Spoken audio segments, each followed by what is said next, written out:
Before I begin this friendly feature, I'd just like to give a shout out to all the friends, all the followers, all the subscribers. Thank you for making this happen. If it wasn't for you, I wouldn't be here right now. And thank you, Steve Jobs, for giving me my iPhone that I can, record this on. Yes. So, all right, friendly feature here is with my man Thomas. Woo! I met Thomas at Blue Trails, and we've got a special relationship, I'd like to say. Thomas definitely is someone who I think will forever be young at heart and always just want to live life to the fullest, which I really do appreciate. And when I did first meet Thomas, I questioned, I'm like, is he famous? Because he doesn't work right now, mind you, and he's lived in Bali for years, he's been traveling, and I just don't get it. So I'm like, is this dude famous? Like, what's the deal? How do you continue to get to travel, but you don't work? So can you just give me a little insight on that real quick? How do you have the luxury of it now? Traveling and not working. Well, I suppose you save money, and then you have a bunch of money, and then you use very, very little money for a long time. So I've worked actually in sales. I actually sell technology, and for whatever reason, timing, so much of sales is timing. You make some money, and then I save it, and then I realize I don't like working that much, and I rather travel and go to different places to try to surf. And I have a dream of writing a book, and so those things kind of drive me out of myself to do other things. Working in my career has never been a primary role or a primary function to bring me my value. It just means to something else. So I think having that mindset and always thinking outward and onward has allowed me to, I'm not married to no kids. I think I would never have been able to do that. I don't have to buy braces and, bicycles. And I just want to cut you off. I didn't have to buy braces either, but I still don't have the luxury of just traveling they're very freely as he has. Yeah.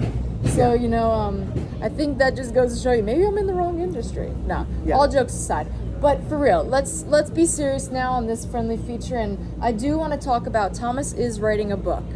And can you tell me kind of what at first inspired you to even begin writing a book? When I had the time to travel, I started reading more. I studied electrical engineering, and when I got out and I was in places to surfing, when there was no surf, you tend to want to read and hang out and learn things. So it was the inspiration that I got from books like Malcolm Gladwell. What was the book that he Outliers, which actually talked about Steve Jobs and Wayne Gretzky and how these guys actually did phenomenal things. And it just had me think differently. And traveling, of course, opens your mind. Like every country I lived in or place I go was like a chapter of a book that I'm living in. And then you tend to see patterns. I'm an electrical engineer, and you tend to see patterns in things. What people want in happiness, and why are so many people unhappy? And I compared that to my own life, and I'm like, well, I'm very happy. What am I doing differently than other people? And so that was the power of words, the power of books that I was reading, and then also recognizing patterns in every country you go to, whether it's Italy, Thailand, Bali, everybody wants the same thing. And so ultimately, love and be loved. So it was this pattern of within people's lives that made me think like, okay, there's something going on here. So that was, I think, the inspiration. Something going on here. Something going on and here. So the book that you're currently writing is called The Last Turtle. Yeah. Can you tell us a little bit about, is this book about literally a turtle, or no? It's not about No, a it's turtle. about a Is really... it about Franklin the Turtle? Is that what you're writing a book about? I don't even know all Franklin the inspiration the he got Turtle. from Franklin the Turtle. I don't even know what Franklin the Turtle is. Is that way? I think we're from a different age. There's a small distance a little bit here, of but age gap right gap here. But all right, so the book, The Last Turtle.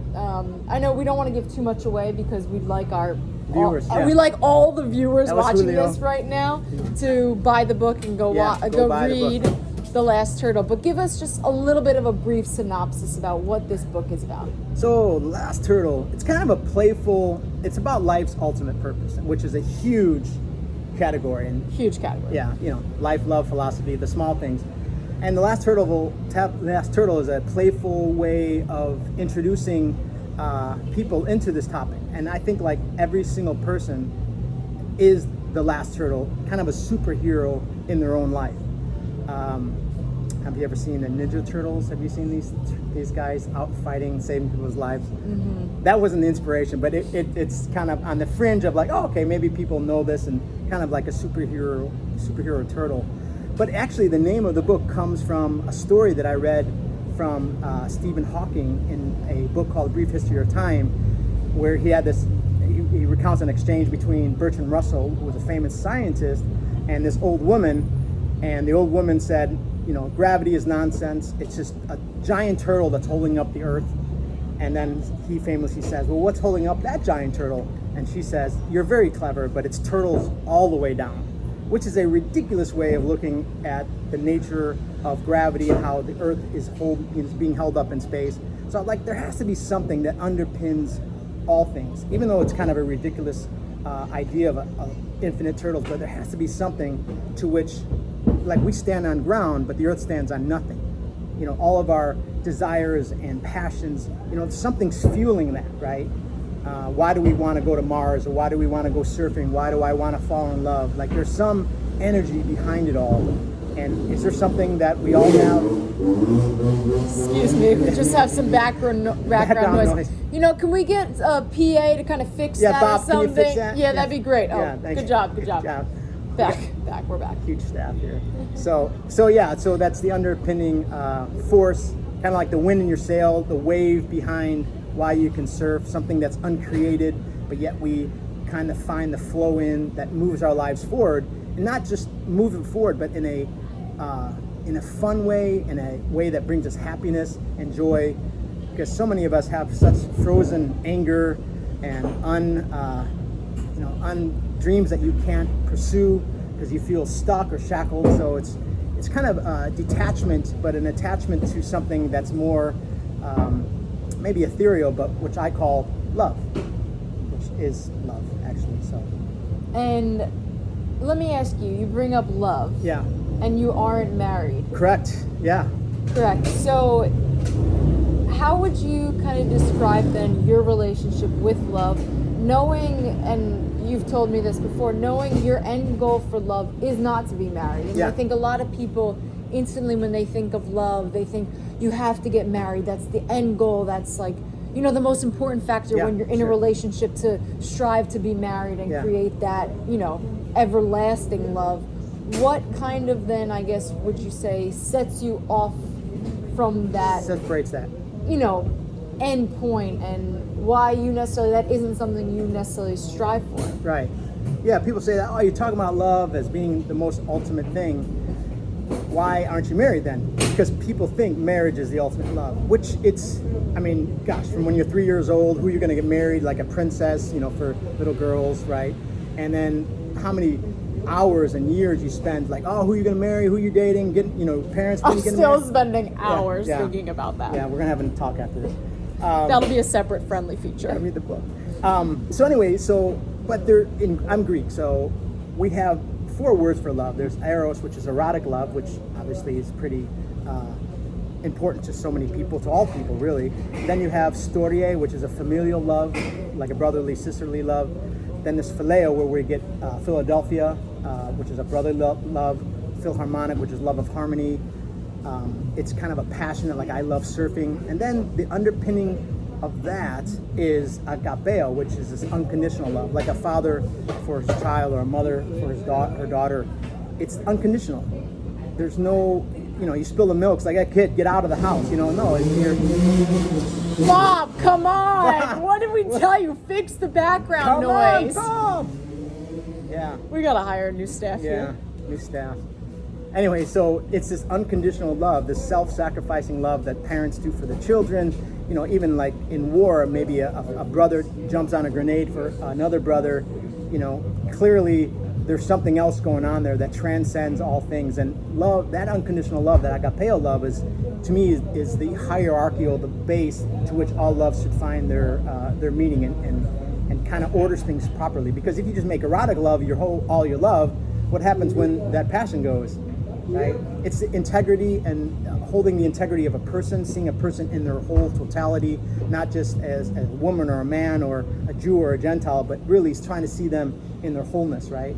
And bringing full dignity to a human person, not reducing them to an object, you know? So. Wow. I mean, well, we it's a all, lot, right? It is a lot, but we all love.